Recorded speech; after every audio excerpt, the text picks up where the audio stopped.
G'day guys, it's me, Brad Van Geest. I'm the Illustrator. I'm here for video 3 in the series. This is another video that I'm going to do for you today on foreshortening. Hopefully it's just sort of an addition to the video that I put together last week for you guys. Just another example of how I do foreshortening in arms in particular, and a little bit of a breakdown on anatomy and where all that type of stuff sits. So here's the obligatory like, comment, subscribe. If there's anything that you particularly want to know or see in a video, let me know in the comments and I will do my best to try and answer that. And if it's worthy, I will also make a video on the subject. So thank you for joining me. Here we go, video 3. Without further ado, let's hit it. All right, guys, here we go. Third time lucky. I think I've recorded this voiceover 3 or 4 times. So hopefully this one works out okay. We're back again looking at foreshortening, as I said earlier in the intro. First of all, guys, I'm using a free program. It's called Sketchbook Pro. If you've never used it before, it's by Autodesk, I believe, and it is a free program. And I use it because it's by far the quickest and easiest and most natural program I've ever used in terms of when it comes to drawing in a digital space. So it's available, PC, Mac, iPad, all that type of stuff. So whatever you're using, do yourself a favor, give it a shot, go out, give it a try. Even let me know what you think. So here we are. So you'll notice I've started today with 2 circles. One circle, the first one that I put in there was indicating the elbow. And the second circle that I put in there is indicating where I roughly want the wrist to be. The 50% that I've popped in there for you guys is a reminder that that's roughly where I like to attach or insert the line for the brachioradialis in the forearm. It's roughly halfway down the forearm. So just a little indicator for you guys of where I like to put it. Now I'm considering where I might want to put the hand. Just roughing in the anatomy for the hand, little diamond shape for the hand there. Each of the fingers coming out, roughing in some knuckles, a little swoop. So just real quick gesture drawing. It's not by any means, like I was saying before, a complicated or finished drawing. I'm just roughing it in so I know what I'm dealing with and what I've got. So what I'll be doing in this tutorial is, in a couple of minutes, you'll see I'll start to draw this same hand and forearm setup, but in at a foreshortened angle. So I'm just roughing in for you guys so you can see what it is that I'm sort of basically trying to get into each drawing that I do when it's foreshortened. So roughing in the extensors in the forearm that sit under the brachioradialis. I'm roughing in where I think the muscles will sit at the bottom of the forearm that attach to the ulna. 2 bones in your forearm, there's a radius and an ulna. And depending on what you're doing with your hand, it will affect the relationship of how the radius and the ulna move in your forearm, and therefore will affect the way the forearm looks and the way the muscles sit in each of your drawings. So if you're ever not sure about anything that you're doing when you're drawing something initially that's a little bit complex like the forearm is, just have a look at your own arm and then just move it and see how the muscles in your arm sort of, react to each movement. And then just maybe try and look at how you can throw that into your drawing the next time you do it. So you'll notice that I've duplicated that layer and then I've brought the drawing down and I've grabbed the soft eraser and just rubbed it out with the soft eraser. The reason why I did that is because I wanted it to look like, I suppose, a sketch, an underdrawing, I suppose, if you will. It doesn't have to be, like I said, I'm not going for a finished drawing. I just wanted it to be, it's like the initial sketch, I suppose you could call it. But when I'm doing it in a digital realm, it's just easy to just duplicate a layer, move it down, rub it out, and then go over the top of it and start to consider, things like hierarchy of line, things like where the light source is, where's the light coming from in the drawing. In this case, the simple shadows that I've put in would indicate that the light source is coming from above. So I'm just roughing in some of the anatomy. And what I do tend to do when I'm considering the hierarchy and thickness of the lines and where the light source is coming from is I tend to throw things that are in shadow and I tend to put them in there a little bit thicker. You'll notice that's what I've done with the bottom of the forearm. It's chunky. The line is a lot thicker than the ones that I've used at the top of the forearm, and that's because I want to give the drawing a little bit of, make it a little more dynamic than just a drawing that's done with the same thickness of line, start to finish. It does make it a little more exciting to look at, and it gives weight to the lines that are in shadow. So you look at that and it sort of starts to instinctively look like the bottom of the forearm is in shadow there. Now what I'm doing is I'm using a technique called hatching to rough in more shadow. Again, I'm still considering the light source, coming from the same place in the drawing, but I'm making it a little more dramatic by throwing in some heavier shadows in and around all the major muscles in the forearm there. So same drawing, just taking it a little bit further. For those of you who don't know, hatching is that, like I said, is that technique that I'm using where you're just drawing lines continuously in one direction. There's another technique called cross-hatching, which, as the name would suggest, is hatching, but doing it the opposite way. So in a series of crosses, just builds up depth and shadow and all that type of stuff. It gives things texture and makes them look cool. So that's a couple of examples of the forearm and considering where the shadow is in relation to the anatomy. Now I'm going to draw the same thing for you, but foreshortened. So I'm going to grab another layer and you'll see I'll start with a circle, as I touched on last week. Roughly rough in, okay, that's where I want the foreshortened part to be. 2 lines coming out of the circle indicate the bones. Rough in the anatomy. So the first bit was the brachioradialis. Now I'm throwing in the diamond. The diamond's for the hand. Bottom of the forearm, elbow, just a tiny little point, and then it comes up back into your brachioradialis again.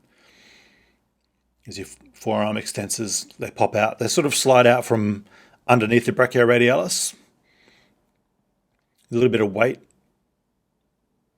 And I'm going to do it again. So in this one, I'm sort of thinking, all right, I might want to put the hand in a slightly different place. So I'm starting again, throwing in a circle, 2 lines. The basics of the forearm. This is where I really want the hand to be. But then I decided, no, I want it to look a little more foreshortened. So I'm going to move the hand a little further back. I'm indicating roughly where I want the hand to be, throwing in the line for the wrist, and then popping in the anatomy. Brachioradialis, diamond for the hand. And I'm just using loose, gestural, expressive lines. I'm not trying to create a finished drawing here. I'm literally just considering as I go where the anatomy sits and how I want it to look. And they can just be nice, loose, free lines. They're not heavy. They're just quick, simple, confident strokes.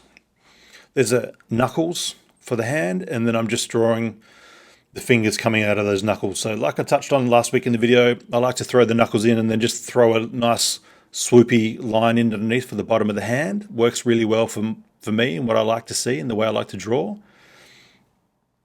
And you'll notice that the hand, including the fingers, is around about 50%, maybe slightly more than the actual drawing is itself. So it's as big, if not bigger, than the actual forearm. So things that are closer to you tend to be bigger.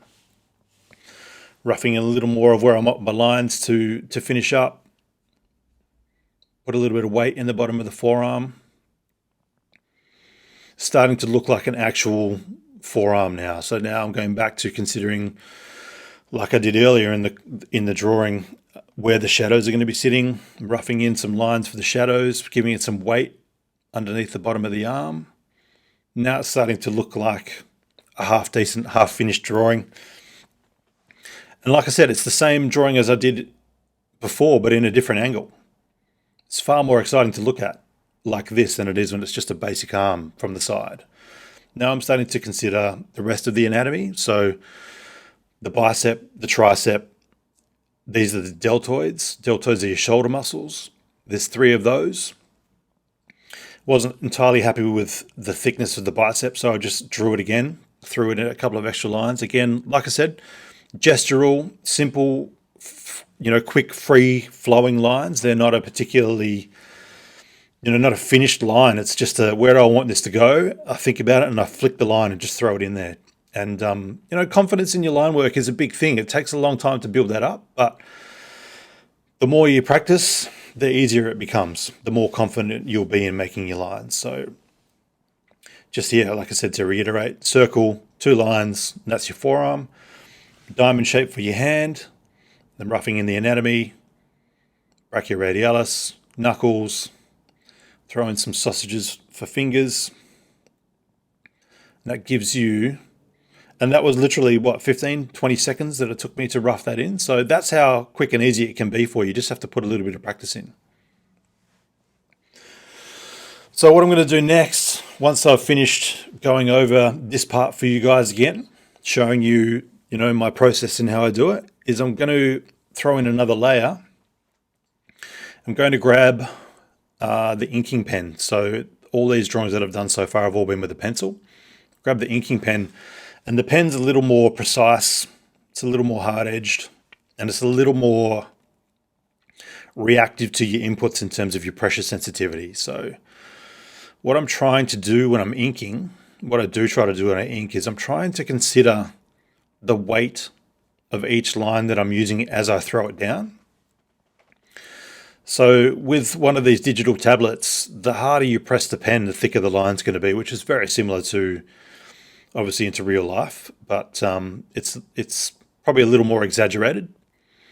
But I'm just really trying to consider, what do I want each line to look like? Where do I want the weight of that line to sit in relation to where's the light source coming from? And sometimes you just want to throw a nice varied line in there just because it looks nice, and sometimes you'll do something accidental. You'll draw your line in there and maybe it wasn't exactly what you wanted it to be initially, but it looks great, so you just leave it there.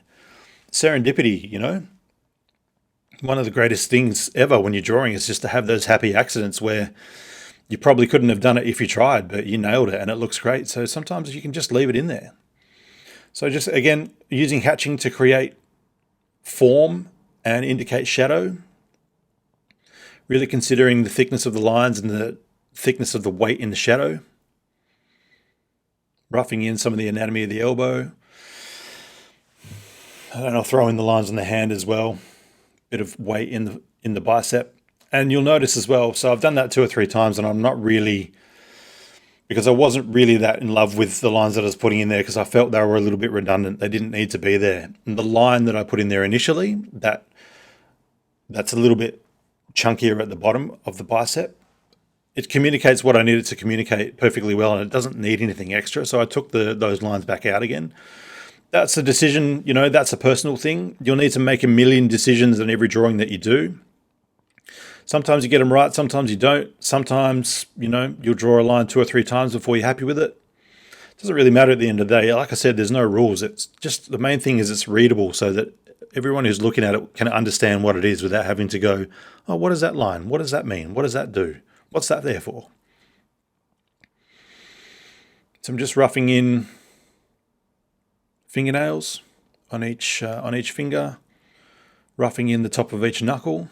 I just indicate that with a little squiggle. And then something I never used to really draw a lot was the knuckles in the back of the hand. But since I've started drawing comics, I find myself drawing hands a lot more, and I find the knuckle to be another good opportunity to create dynamic tension, in your drawing. So putting the knuckle in there, you can use the knuckles to communicate not only just where the anatomy of the hand is and what the hand is doing, but you can create tension by, you can throw a bit of extra shadow or bits and pieces of weight in there, or throw a couple of veins in on top of something just to lift the drawing a little bit.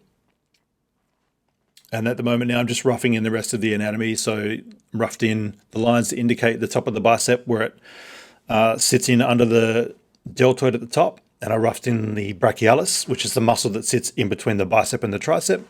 And then I'm just roughing in the shadow at the sort of in between each head on the deltoid. Deltoids are your shoulders, and your deltoids consist of 3 heads as well, like the tricep does. So, anterior, posterior, and medial. And that's pretty much it, you guys. So that's an arm foreshortened with line weight and line hierarchy. And I'm just throwing in a couple of the muscles for you. So once I've done all that, you can pause the video if you like, if it's going to help, and you can Google each muscle and see where it sits on the arm and what it does and all that type of stuff. But bicep, tricep, brachialis, which I spelt incorrectly. There's an I missing in there, but you get the point. Deltoids.